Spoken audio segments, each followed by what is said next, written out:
Just listen to those beautiful sheep bleating away on the hillside there.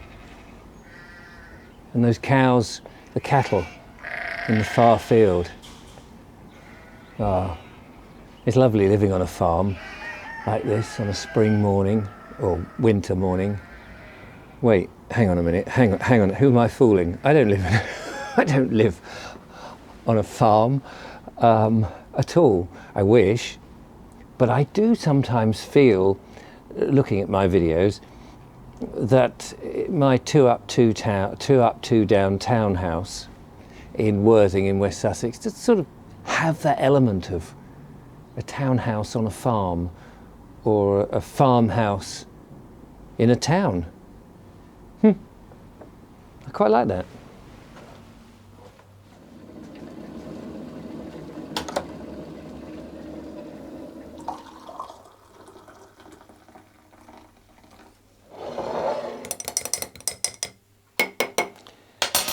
So it was a book I went to the post office to collect this morning. Cheers. Quite why they couldn't get it through my door, I don't know, because it's not a very large book and the wrappings weren't terribly large. But anyway, I went to pick it up and it's Cooking with Whole Foods. Healthy and wholesome recipes for grains, pulses, legumes and beans.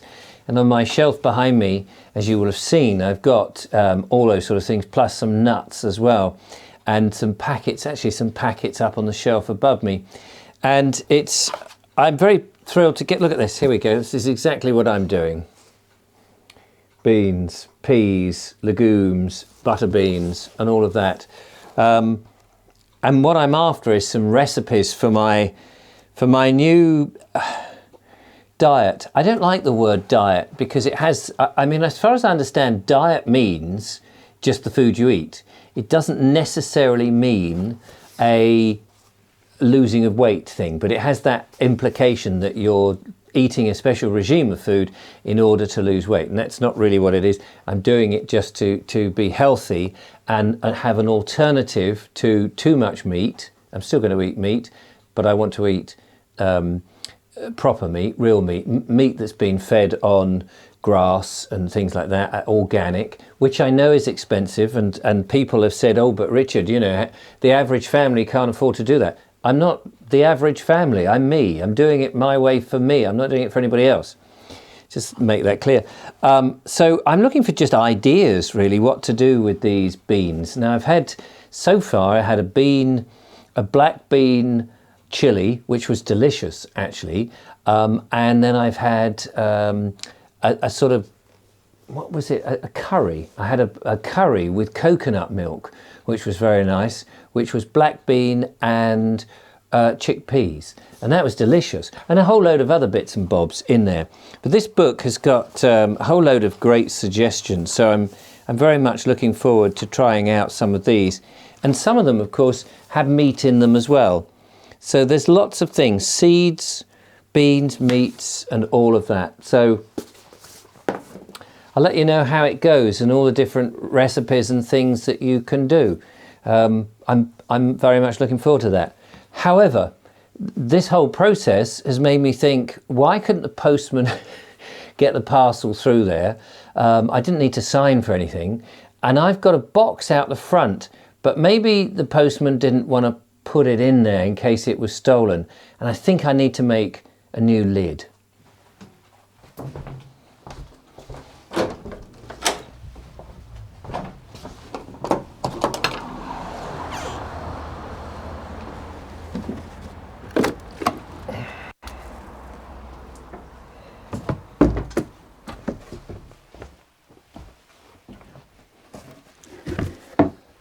Oh, right.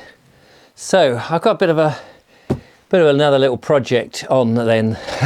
I've got this box, one of those storage boxes, you know, the sort of thing, and I've left it outside with a lid. Here's the old lid, which just doesn't quite fit, as you can see either way, and it lets the water in.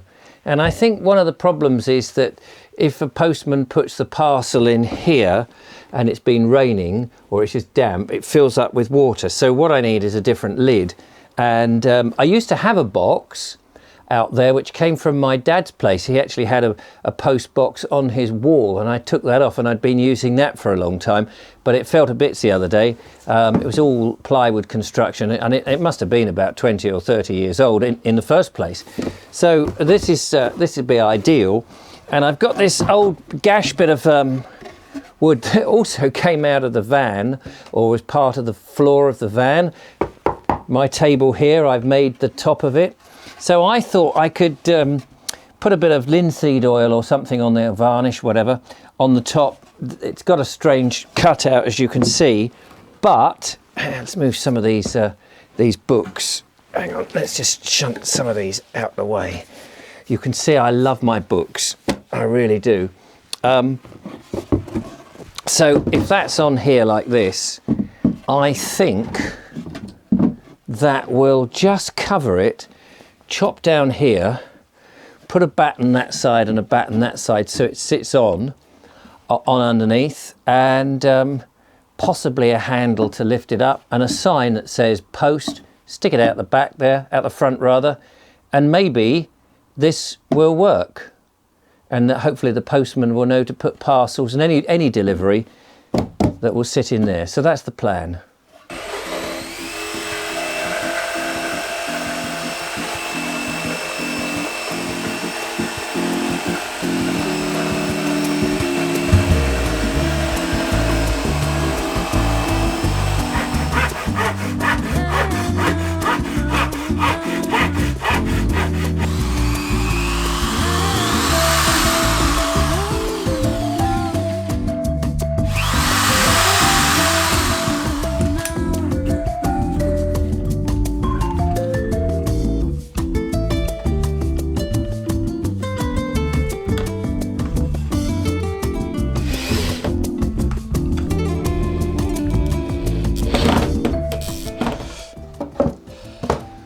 Right, I'd like to say 10 minutes later, but actually I think it was about an hour or so later, because I've been filming, of course.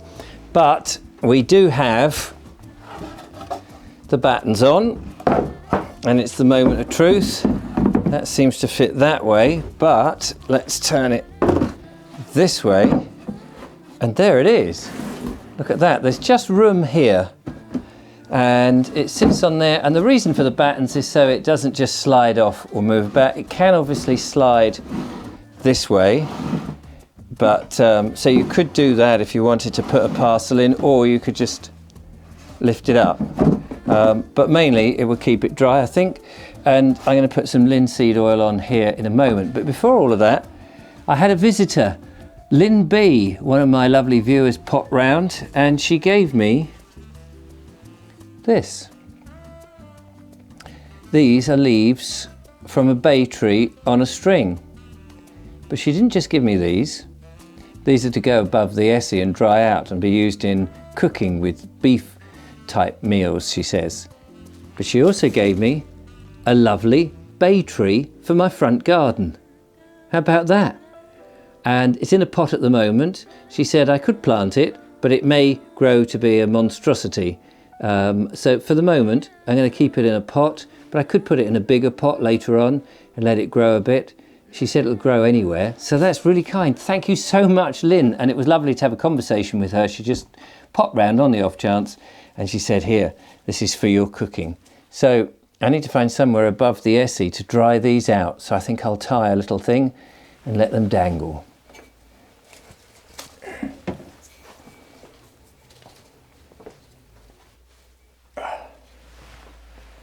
There we go. Lovely. Right, I'm going to do this last bit outside. So I've got the wood here, and I have some boiled linseed oil. I don't know what the difference is between boiled linseed oil, exterior stuff, so that's okay. And for my cloth, I have an old sock that has seen better days. So let's rub some of this. If I can open the lid, which is not playing. Ah, there we go. It's a bit gummed up. There we go. Right. So, I'm not quite sure how to do this, but I think I'm just going to pour it on and see what happens. Try not to dribble it on the floor. And just rub it in.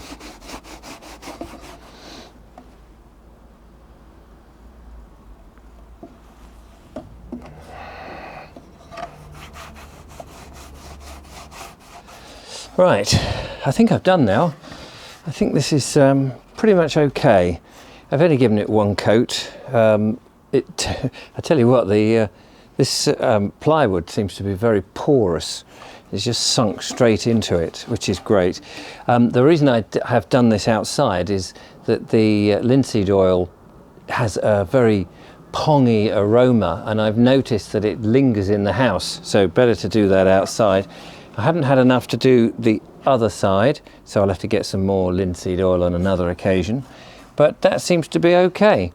So I think what I shall do is just put this on the box outside the front and let it dry. There's a bit of sunshine, and I think that will be all good. At some point, once that's dry, I'll think about a handle and then some way of putting a notice on there saying parcels and large items. I think the postman will sort of get that, but pretty much I think that's the job well done.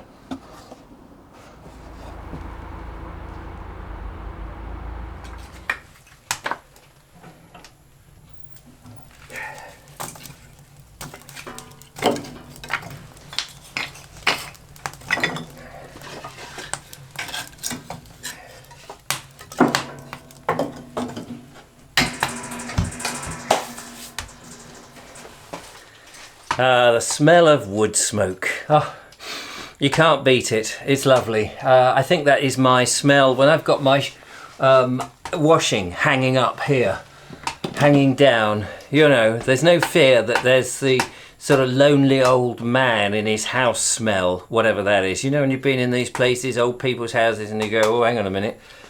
No, it's all got washed away by the smell of wood smoke. Oh, my blessed Essie. Fantastic. It's sometime later now. I've actually edited up the first half of the video, and I'm very pleased that the box lid looked as good as it did. I'm surprised, in actual fact. So whilst the fire is doing what it's doing and warming up and I'm going to be cooking, I just wanted to show you some of the beans, one of the processes that you have to do. Now, I can't cook with them today because I haven't soaked them. So what you have to do is you need to soak them in water for something like 12 hours. Some of them are slightly different. Some of them, if you cook them in a pressure cooker, that's different again. But the overall thing is to soak them before you can do anything, and then you've got to cook them for about 15 minutes and then simmer them, boil them for 15 minutes, then simmer them for another hour before you can do it. So it's a bit of a faff, but if you get yourself in the mindset and you prepare yourself, so I'm already thinking about tomorrow, so that's quite easy, then you can make all these wonderful things in that delightful book.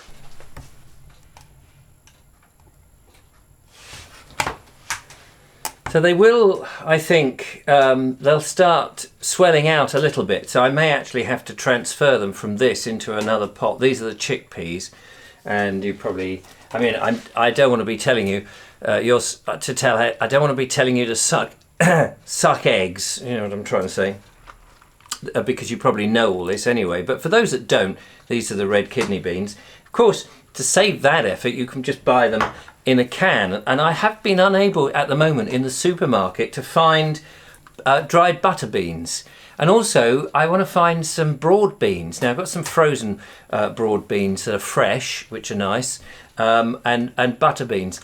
And so the thing with butter beans, I'm just thinking, and I haven't really had a chance to read the book, but I'm thinking that I could, with butter beans and the others, you could mash them together to make them into patties, and maybe put some chili in there, or some jalapenos and things like that. Make them into sort of like Mexican burgers. That's one of the things I'm thinking of doing, and maybe I'll do that tomorrow. But for tonight, Oh, and by the way, these are just straight out the tin, and boil them up or warm them up and they're ready to go. Tonight I'm going to do a bit of a vegetable broth, I think. I nearly bought some meat, but then I remembered, no, go to the farm shop, get some meat from a proper meat. So tonight's vegetarian, I don't mind. Meat I'm using as a garnish or as, infrequently to keep the health up. So tonight I've got leeks, I've got celery, I've got cucumber, I think there's a bit of cabbage in the fridge, I've got parsnips, some of which I'm going to steam, and I don't know whether I'm making a broth or vegetables with a sauce. Who knows? But anyway, that's what I'm going to do tonight, and then tomorrow I'm going to be inspired by that book. And also, I'm hoping I have some more books coming because... Oh, hang on, I just need to put another log on the fire.